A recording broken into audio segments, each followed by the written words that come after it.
Magandang umaga po sa ating lahat.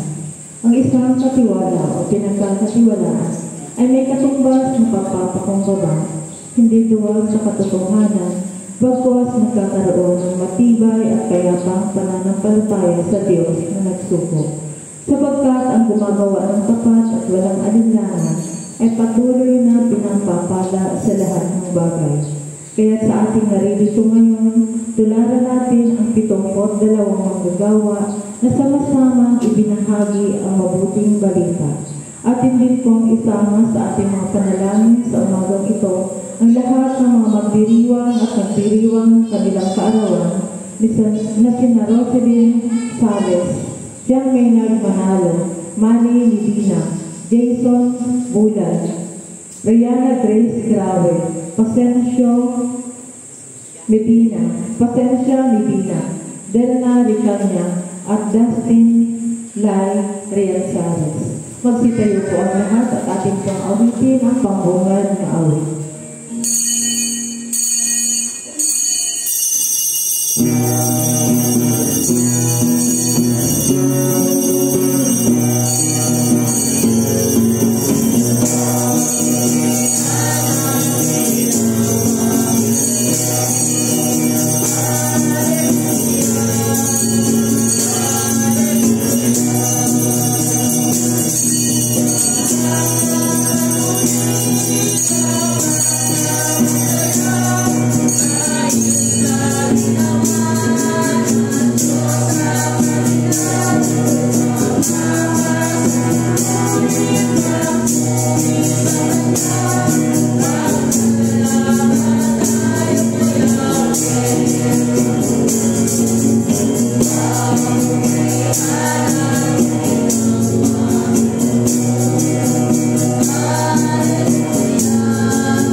Lahat ng nasa pangaring ay nababatid mo at walang lihim na nalilig sa iyo. Linisin mo ang aming mga puso sa pamamagitan ng iyong Espiritu Santo upang kami tapat na umibig sa iyo at marapat na pumuri sa iyong banal na pangalan sa pamamagitan ni Kristo ang ating Panginoon. Amen. Pakinggan po ninyo ang sinasabi ng ating Panginoong sa Jesucristo. Ibigin mo ang iyong Panginoong Diyos ng buong mong puso, ng buong mong isip at ng buong mong lakas. Ito ang unang at dakilang utos, ang pangalawa ay tulad ng una. Ibigin mo ang iyong kapwa tulad ng iyong sarili. Sa dalawang utos na ito ay nababatay ang buong kautusan at ng mga propeta. Magsiriot po ang lahat. Sabay-sabay po nating pagsisihan ang ating mga pagkakasala sa Diyos at yan din po sa ating kapwa. Kami nangumpisan sa iyo, Diyos, ng mga pangyarihan sa lahat ng mga santo at sa isa't isa. Na kami nagkasala sa aming naisip, sa aming nasabi, sa aming mga nagawa at sa kaligtaan namin gawin. At ito'y sarili naming pamilyan. Kaya sinasama namin sa iyo, O Diyos, na kaawaan kami, at sa lahat ng santo, na ipanalangin nagkaroon sa ating Panginoong Diyos. Amen. Kaawaan kayo ng makapangyarihang Diyos, patawarin kayo ng inyong mga kasalanan, at patnubayan kayo sa buhay na walang hanggan. sa pamamagitan ng Jesucristo na ating Panginoon. Amen. Magsitayo po ang lahat. Luwalhati sa Diyos sa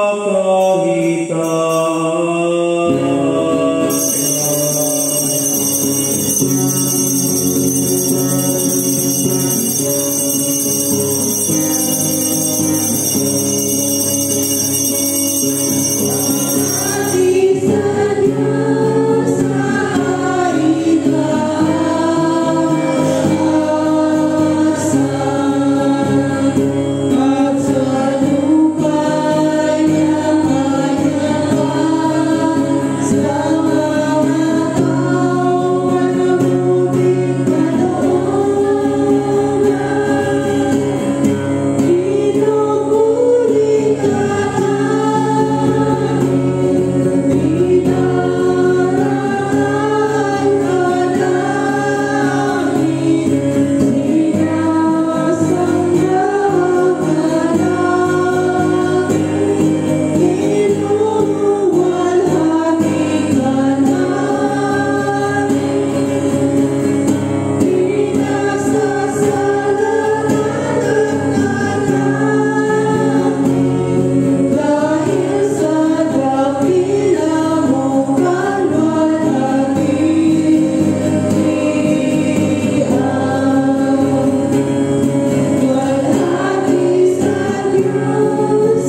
at pinadadalhan ng mga tunay mong alagad.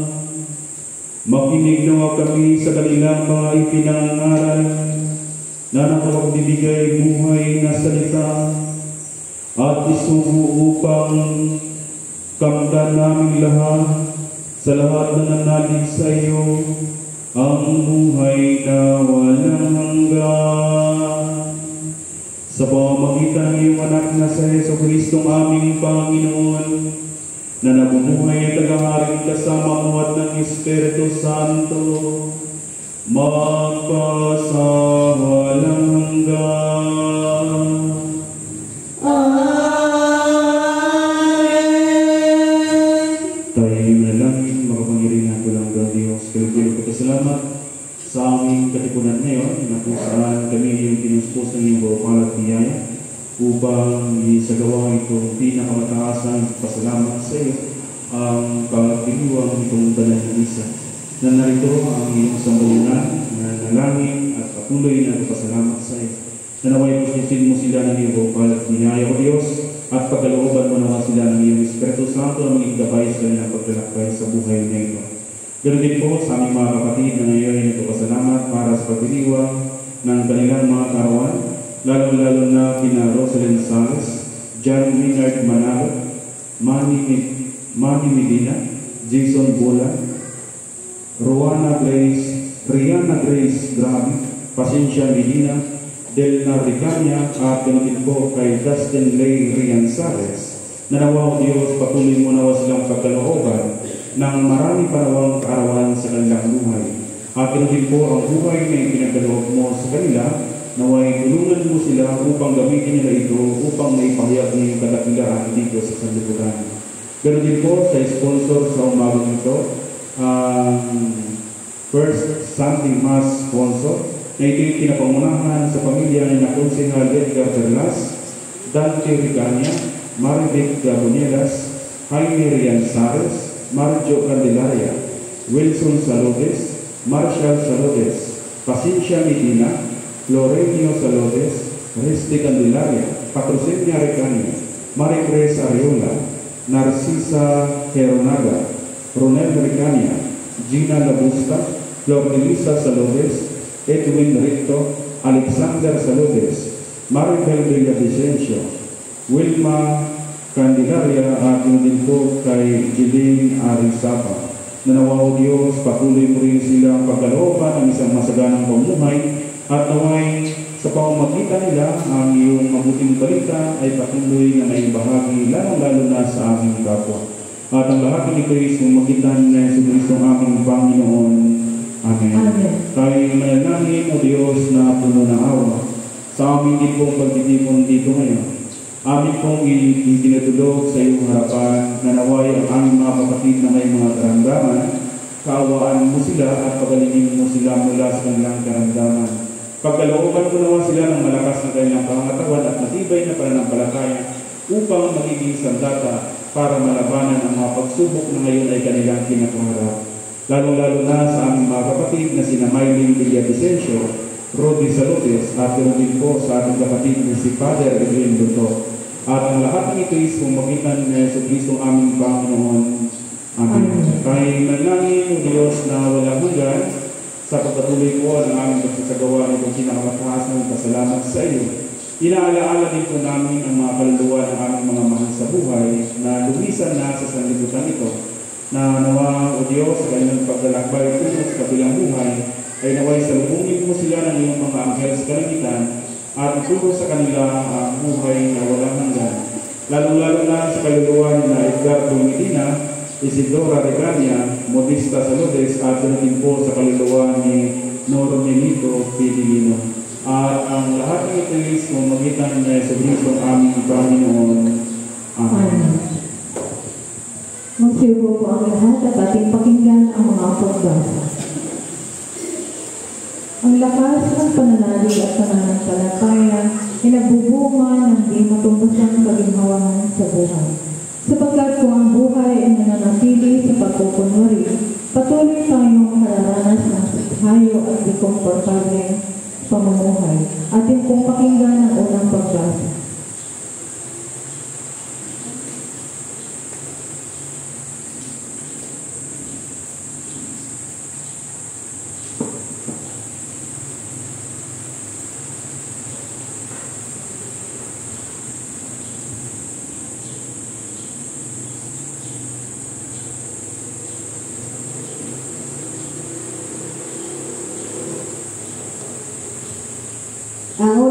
Binabasa ay mula sa ikalawang aklat ng mga hari, kabanata 5, na sinsimula sa talata 1 hanggang talata 14. Sinaaman nga na punong bawal ng mukbo ng hari sa Syria ay dakilang lalaki ng kaniyang Panginoon at marangal, sapagkat sa pagmamitan niya ay nagbigay ang Panginoon ng pagkatagumpay sa Syria. Siya rin na may malakas na lalaki na may kapang, ngunit may kitong. Ang mga taga-Syria ay nagsilabas na mga pulong-puluto at nagdala ng iyak na mula sa lupain ng Israel na isang dalagita. At siya ay naglingkod sa asawa ni Naaman. At sinabi niya sa kanyang babaeng Panginoon, mananawa ang aking Panginoon ay humarap sa propeta na nasa Samaria. Kung magkagayoy, pagagalingin niya siya sa kaniyang kitong.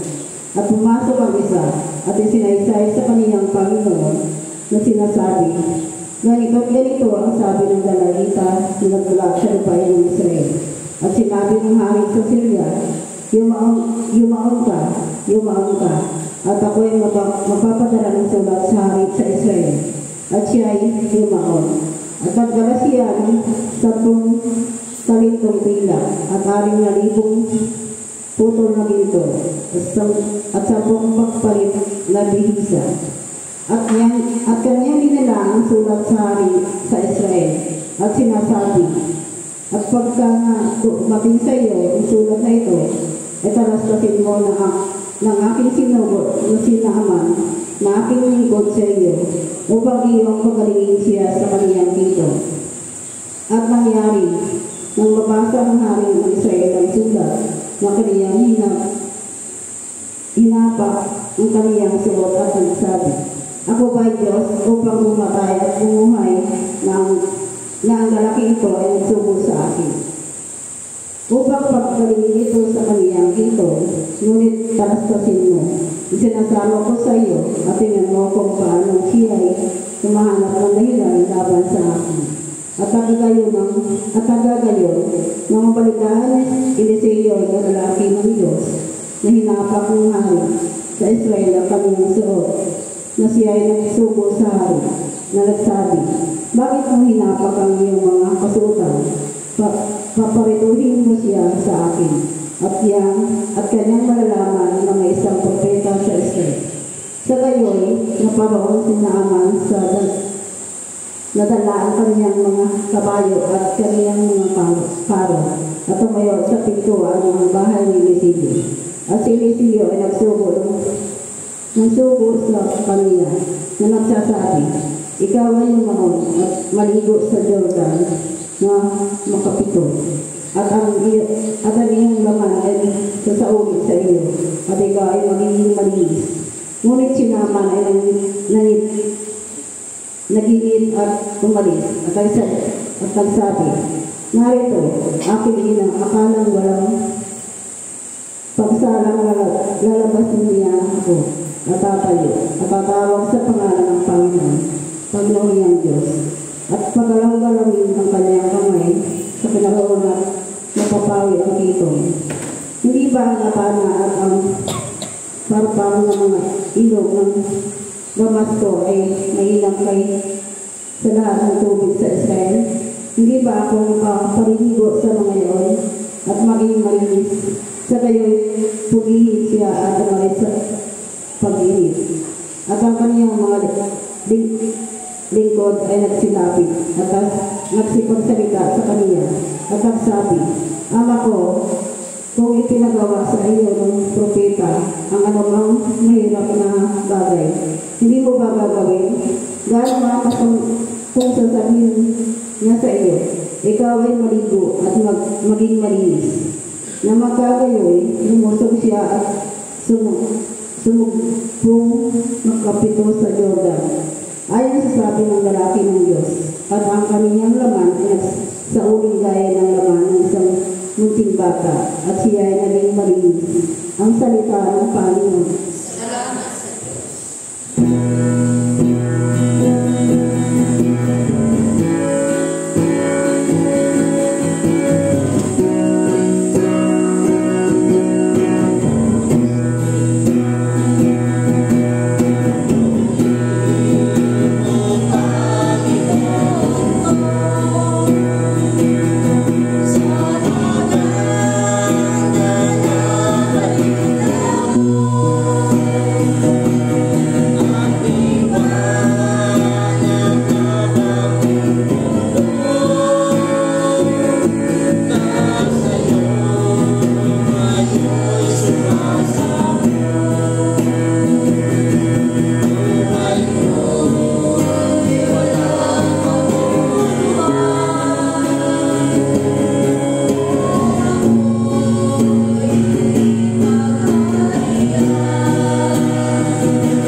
upang makamtan at mapabilang tayo sa kaharian ng Diyos. Kung ang itinanim natin, katulad ng halaman na inalagaan, yumabong at mamunga, tiyak na mag-aani tayo ng napakaraming gantimpala mula sa Diyos Ama. Atin pong pakinggan ang ikalawang pagbasa.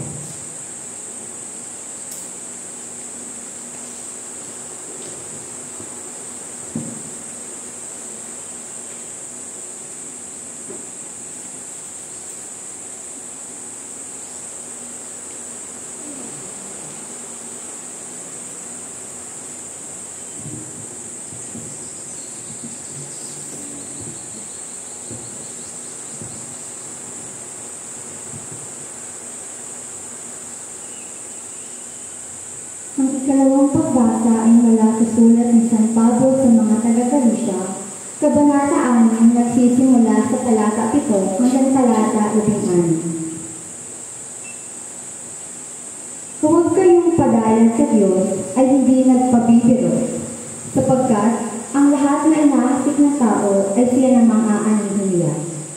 Sapagkat ang naghahasik ng sa kanyang sariling laman ay sa laman mag-aani ng kasiraan. Datapwat naghahasik ng sa Espiritu ay sa Espiritu mag-aani ng buhay na walang hanggan. At huwag tayong magpampagod sa paggawa ng mabuti, sapagkat sa kapag makunan ay magsisipag-ani tayo kung hindi tayo mga halimagot. Kaya nga, samantalang tayo may pagkakataon ay magsisigawa tayo ng mabuti sa lahat, at lalong-lalo na sa mga kasambahay sa pananampalataya. Tingnan ninyo kung gaano kalaking mga titik ang isinusulat ko sa inyo ng aking sariling kamay. Yaong lahat ng may ibig magkaroon ng isang mabuting anyo sa laman ay siyang pumipilit sa inyo na magtuli upang huwag lamang silang ipagsuging dahil sa krus ni Kristo. Sapagkat yaon namang magtuli ay hindi rin nagsisitupad ng kautusan, ngunit ibig nila kayong ipagtuli upang sila ay mamampuri sa inyong laman.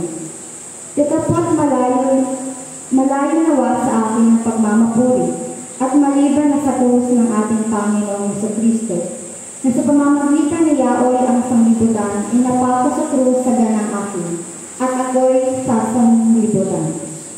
Sapagkat ang pagtutuli ay walang anuman, kahit man ang di pagtutuli, kundi ang bagong nilalang. At ang lahat na magsisilakat ayon sa alituntunin ito, kapayapaan at kaawaan nawa ang sumasa kanila at sa Israel ng Diyos. Ito po ang salita ng Panginoon. Salamat sa Diyos.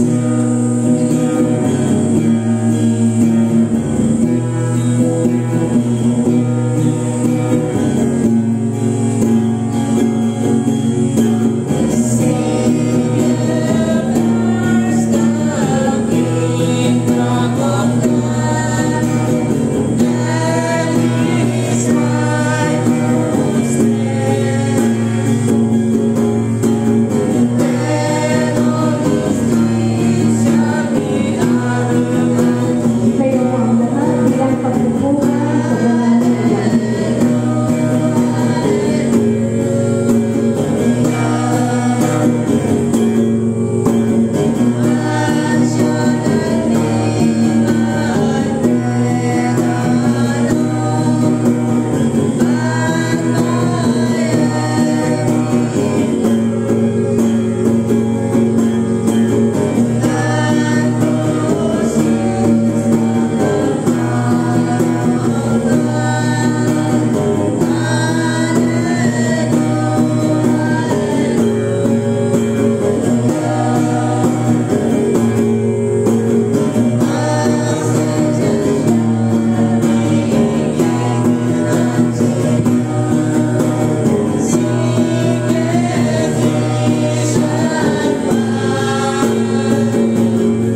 mabuting balita ng ating Panginoong sa Jesucristo ayon kay San Lucas sa Kabanata 10 na nagsisimula sa unang talata hanggang talata 11 at magpapatuloy sa talata 16 hanggang talata 20. Luwalhati sa iyo, Panginoong Jesucristo.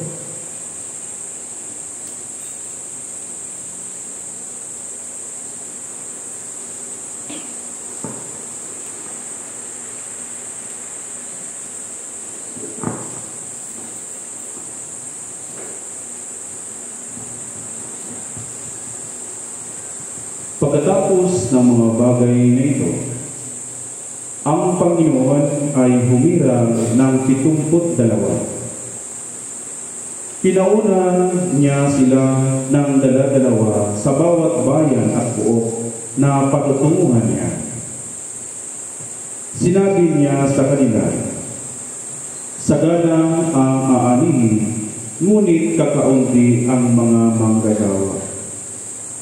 Idalangin ninyo sa may-ari na magpadala siya ng mga manggagawa sa kanyang bukirin. Humayo kayo, sinusugo ko kayong parang mga kordero sa gitna ng mga asong gubat. Huwag kayong magdala ng lukbutan, supot o panyapak. Huwag na kayong titigil sa daan upang makipagbatian kanino man. Pagpasok ninyo sa alinmang bahay, sabihin muna ninyo, maghari nawa ang kapayapaan sa bahay na ito. Kung maibigin sa kapayapaan ang nakatira roon, sa kanila ang kapayapaan. Ngunit kung hindi sila makakamit nito, manatili kayo sa bayan na iyong tinutuluyan. Kanin ninyo at inumin ang anumang idudulot sa inyo, sapagkat ang manggagawa ay may karapatang tumanggap ng kanyang upa. Huwag kayong magpalipat-lipat ng bahay. Kapag tinanggap kayo sa alinmang bayan, kanin ninyo ang anumang ihain sa inyo. Pagalingin ninyo ang mga may sakit doon at sabihin sa bayan, nalalapit na ang paghahari ng Diyos sa inyo. Ngunit sa alinmang bayang hindi tumatanggap sa inyo, lumabas kayo sa mga lansangan at sabihin ninyo, pati ang alikabok dito na dumidikit sa aming mga paa ay ipinapagpag namin bilang babala sa inyo. Ngunit pakatandaan ninyong nalapit na sa inyo ang paghahari ng Diyos. Ang nakikinig sa inyo'y nakikinig sa akin. Ang nagtatakwil sa inyo'y nagtatakwil sa akin. At ang nagtatakwil sa akin ay nagtatakwil sa nagsubok sa akin. Bumalik na tuwang-tuwa ang 72. Panginoon, sabi nila, kahit po ang mga demonyo ay sumusunod kapag inuutusan namin sa ngalan ninyo. Sumagot sa Jesus, nakita ko ang pagkahulog ni Satanas mula sa langit na parang kidlat. Binigyan ko kayo ng kapangyarihang tumatapak sa mga ahas at mga alakdan at yumurak sa kapangyarihan ng kaaway. Walang makapipinsala sa inyo. Gayon may magalak kayo, hindi dahil sa suko sa inyo ang masasamang espiritu, kundi dahil nakatala sa langit ang pangalan ninyo. Mga kapatid, ang mabuting balita ng ating Panginoong sa Jesucristo. Papuri sa iyo, Panginoong Jesucristo. Magsiupo po tayong lahat at